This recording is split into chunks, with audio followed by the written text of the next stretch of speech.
Hi, it's Maggie the Irish Gypsy here to bring you your November 2019 general reading. We're looking at the first half of November from the 1st to the 15th. This reading is for the earth sign of Taurus, our beautiful bulls, for the first half of November. Make sure to check your rising sign, moon sign, Venus sign, if you know them, and if you can, because that will provide additional insight and clarification. Or sometimes they may, one of your other signs may resonate a little more predictively for you than your sun sign at different times. Unless you are cross-watching, this video is also for those of you who might be cross-watching for a Taurus. So welcome everyone, welcome to newcomers, welcome back to followers and subscribers. Thanks so much for all your likes, shares, support, feedback, and comments. God, I've just got horns sticking out of my hair all over today. I don't know if my background has changed since the last general videos. I'd have to watch one to see. I've been traveling so much lately. I just got back to Eastern Europe to my still unfinished apartment here from spending a couple of weeks exploring North Africa, Tunisia, and I'll be here for another couple of weeks until I return to the States for a time. One of the challenges about traveling so much is time zones, time zone coordination, and I have little control over my my background when I'm doing a lot of traveling or the lighting. So today it's just things are still unfinished here, so it's just a bare wall and my funny face. So that's what we have to deal with. Okay, well, enough of that. Let's get right into this reading. This is for our bulls, our beautiful Taurus, sign of Taurus, for the first half of November. As always, if any of you are interested in a personal one-on-one reading with me, live or recorded, just click on the description link below for more info and contact details. You can email me directly at maggie1maguire@gmail.com. I'd be delighted to work with you. I'm pretty diligent at trying to get videos or live readings, scheduled within a pretty timely fashion. I do readings full-time, 5 to 6 days a week, sometimes more. It's all that I do, and I offer a wide variety of readings. So if you're interested, send me an email and we will go from there. Okay, Taurus.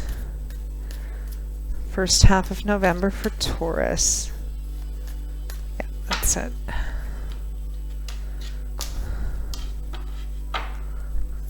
Okay, Taurus. We begin with the Wheel of Fortune in the upright. What a great way to begin. I am also using the Gilded Tarot by Ciro Marchetti.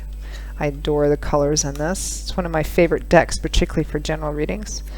So the Wheel of Fortune, wow, is followed by the Star, clarified by the Star. You are really being cradled by Spirit, Taurus. We have the Nine of Pentacles,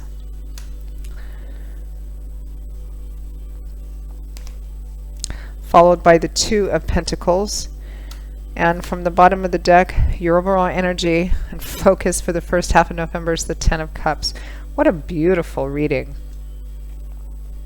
Some of the readings have been a bit challenging, particularly the fire signs. Yours is quite lovely. I mean, your overall energy and focus for the first half of November is the Ten of Cups. Tens represent cycle completion or fruition, which can represent, something coming to fruition or completion and ending and moving on to something completely different, or can represent just feeling like things have finally come together, particularly in reference to home and family comfort, harmony, unity, or that is your focus. Now, we have the Wheel of Fortune clarified by the Star. I mean, these two cards are powerful. I mean, Major Arcana cards are powerful cards anyway, often representing energies of God, Spirit, your angels, and guides, which we have no control over.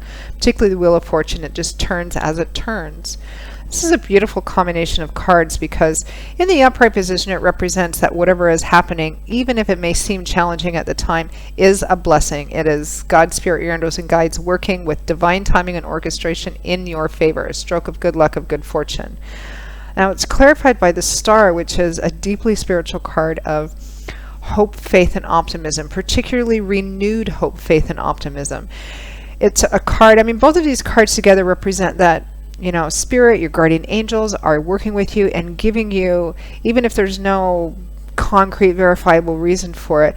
This sense that the path that you're on, even if you can't see very far ahead on it, is the path that you're supposed to be on, is leading to a place of joy and fulfillment, even if you don't feel you're there yet. But that if you keep committing yourself to this path fully, 150%, putting one foot in front of the other, they will take care of the rest, and feeling like you're on the right path, even if you can't see more than the next step in front of you.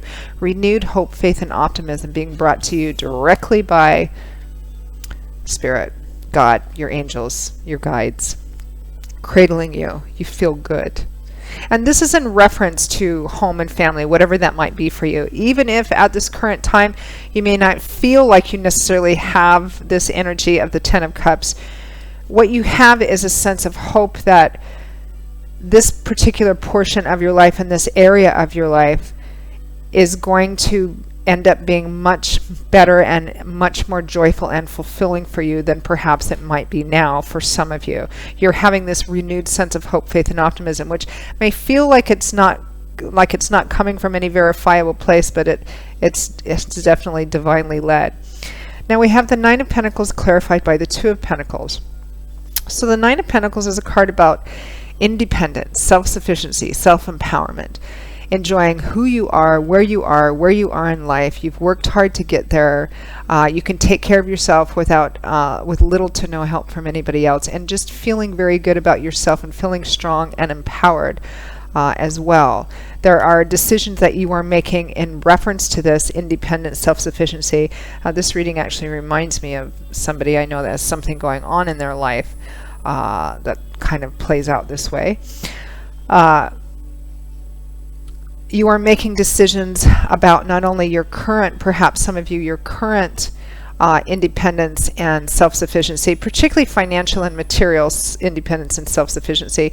You're trying to make decisions and choices that will lead you towards not only an increased sense of independence and self-sufficiency, but that will lead you down the road to be in a place where you don't have to be dependent on anybody else to take care of yourself. And you're just generally feeling very strong in yourself. Let's see what these choices are about. What is this Two of Pentacles about, or in reference to?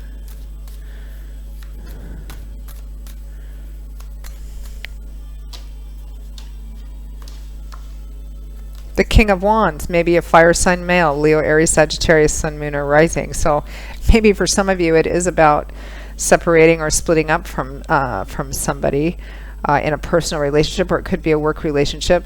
I mean, it's a general reading, so for some of you this might be a work-career relationship. It might be, you know, deciding to, maybe you're happily involved with someone, but maybe you've been a little too financially dependent on them, and you're kind of reaching out to get your own job or seek out some training so that you can have something more to call your own.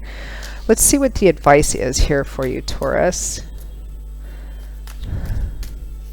Advice for Taurus on this situation, how to navigate through this, particularly through the first half of November. Your advice is the Seven of Cups in reverse. Well, that makes sense, because particularly if you're kind of focused on financial and material independence and self-sufficiency, you don't want to have your head in the clouds, which is sometimes what the Seven of Cups in the upright position can represent. Being kind of, you know, thinking, particularly if this is about like a divorce or something like that. The Seven of Cups is promise and potential and how everything's going to be wonderful and perfect and building castles in the sky. We all need to dream. Sometimes this can be a very positive card about considering options and, you know, all the dreams that we have. But it's also a very dreamy, illusionary card. And particularly in the case of a divorce, this could be somebody saying, oh, but you don't need to have all this, or what about us, and we can get back to, you know. And if it's about, particularly if it's about financial and material independence, your advice is this in the reverse. So let's stay grounded, let's stay practical, let's stay realistic here, and not be swayed by any emotions or conversations about what was and nostalgia or what might be off in the future. Let's keep it real, let's keep it grounded, let's keep it practical, because that's what's going to increase and lead to the sense of, I don't need to be dependent on anyone else for anything. That's what I'm working on, that's what I'm working towards. So stay strong and keep your feet on the ground, and let's not have the head in the clouds either. So Excellent reading, Taurus. Wonderful. All right, Taurus, well, that wraps up your reading for the first half of November. I hope that you found it helpful and hopeful, because this is one of a very bright, positive sort of reading. Again, if any of you are interested in a personal one-on-one reading with me, live or recorded, click on the description link below for more info and contact details. Email me directly at maggie1mcguire@gmail.com. I would be delighted to work with you. And I will see you all again in a couple of weeks for the mid-month readings, and we'll see if this resurfaces, or perhaps it might be something new by then. And in the meantime, I wish you much joy, love, peace, and blessings, and I hope to see you back here again soon. Take care. Bye-bye.